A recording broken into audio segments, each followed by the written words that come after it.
예수님의 이름을 높이라. 예수님은 어떤 분이신가요? 예수님은 이름 자체에 구원이라고 하는 의미를 담고 있죠. 그죠?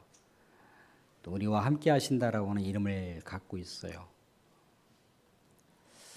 그렇기 때문에 늘 언제나 예수 그리스도를 사모하고 또 보고 싶어하고 만나고 싶어하고 또 교제하고 싶어하는 그런 믿음의 사람들에게 예수님 늘 언제나 가까이 있다라고 약속을 하시고 또 심지어 보혜사 성령 늘 곁에서 우리를 변호해 주시고 우리를 지켜주시는 보혜사 성령이 늘 언제나 우리의 삶을 휘감고 동행해 주신다라고 그렇게 하고 있어요.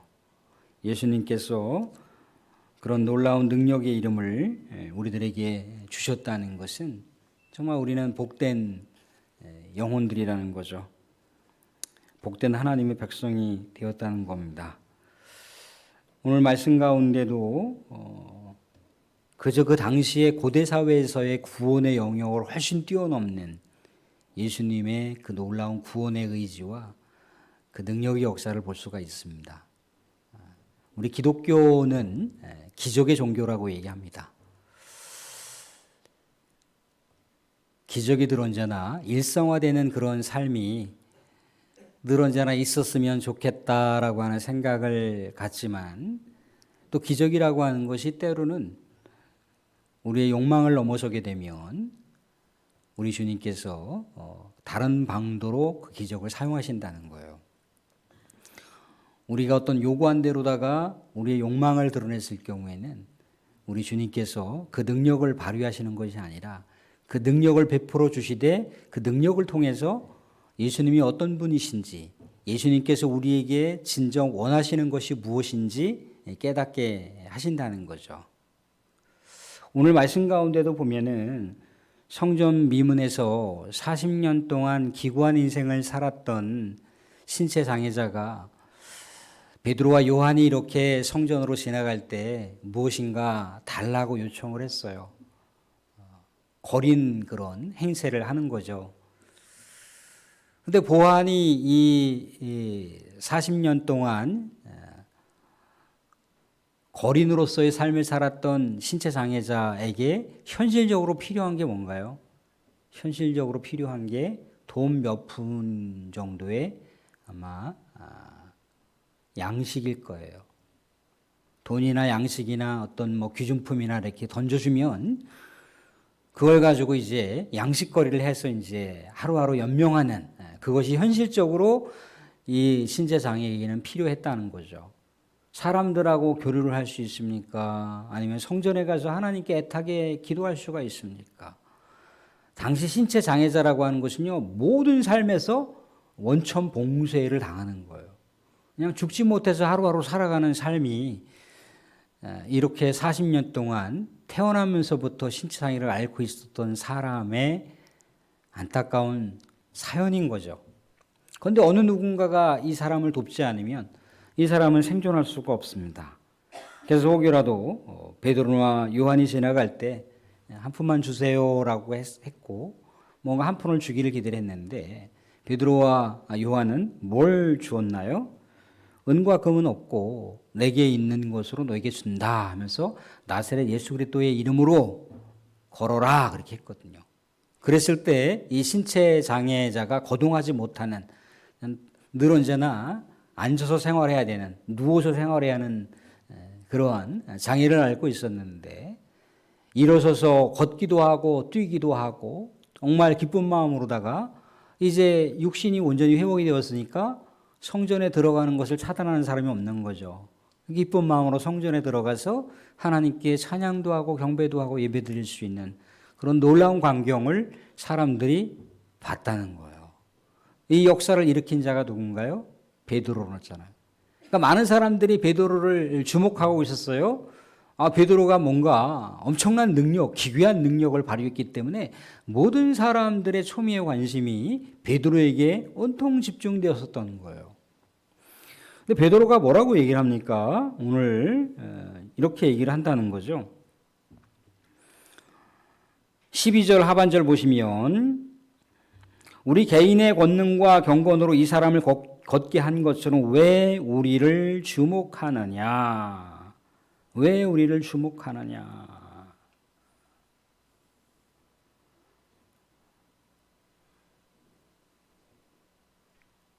사람이 한 게 아니라고 하는 얘기를 해주고 있는 거예요. 예수 그리스도의 능력의 이름이 그렇게 했다라고 얘기를 하더라는 거죠. 근데 왜 사람들은 그 당시에 왜 모든 그 관심을 기적을 베풀었던 우리 하나님의 능력의 통로가 되었던 베드로에게 집중할 수밖에 없었느냐면 고대 사회 자체가 그랬습니다. 고대 사회는요, 가난을 극복해 주게 했던 사람, 아니면은 질병으로부터 그 어려움을 극복하게 해주셨던 사람, 재난으로부터 어려움과 탈출구를 제공해 줬던 사람, 심지어 죽음으로부터 아니면 사회적인 여러 가지 지배체제로부터 그 굴레로부터 해결해 주었던 사람, 심지어는 전쟁의 난리 가운데 전쟁 문제를 해결하고 평화를 제공해 주었던 사람, 그런 사람들을 기적을 행한 자, 또는 구원을 베풀어 주는 자, 또는 우리 하나님께서 보내신 메시아라고 하는 그런 사고방식을 당시의 사람들은 갖고 있었다는 거예요. 그러니까 예수 그리스도의 메시아 되심, 예수 그리스도의 구원자 되심을 바라봤던 것이 아니고 베드로를 딱 보는 순간 신체 장애자를 그 장애로부터 해방시켜 줬잖아요. 그죠? 성전에 갈 수 있도록 해 줬잖아요. 그죠?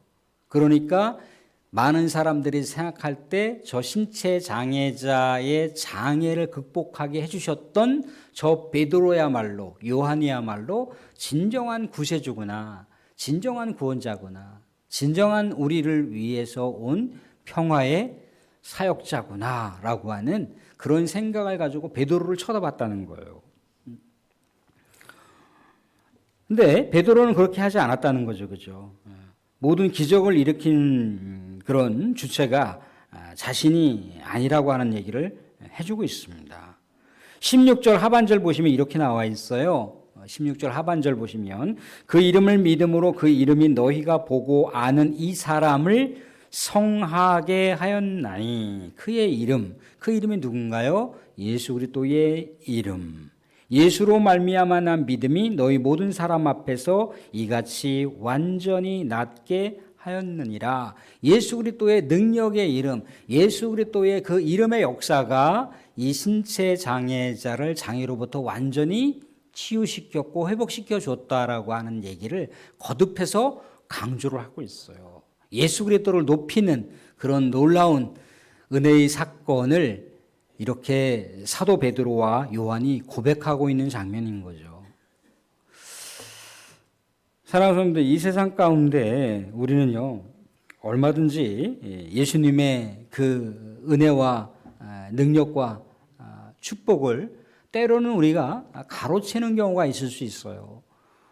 때로는 우리가 예수님께서 부여해 주신 놀라운 축복과 은혜와 그런 많은 것들을 내가 무엇인가 정말 능력이 많아서, 내가 똑똑해서, 내가 잘나서, 내가 다른 사람보다 어떠어떠해서라고 하는 그런 생각을 가질 수 있어요.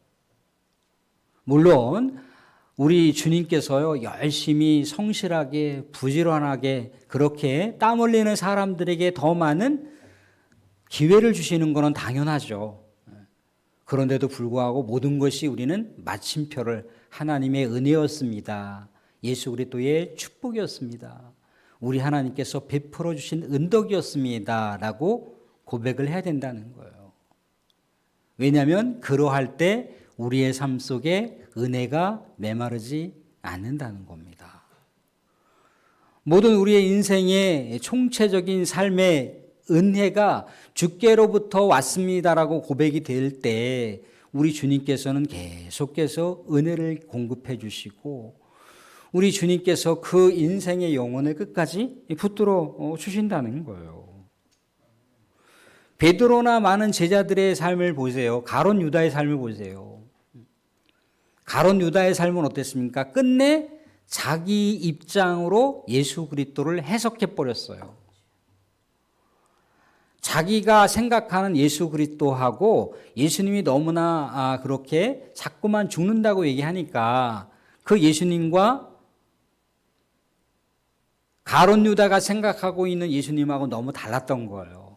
저 예수를 내가 믿어야 되나 말아야 되나 의심하다가 의심이 깊어지니까 내가 더 이상 따를 수 있는 지도자가 아니구나. 내가 더 이상 추앙하는 선생님이 아니구나.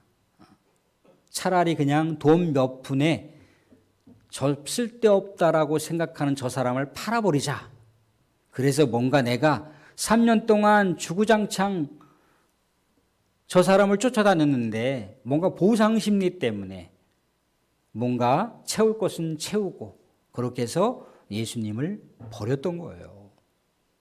물론 예수님을 그렇게 믿음의 사람들이 쉽게 버리지는 않겠죠. 그런데 우리의 일상의 삶 속에요.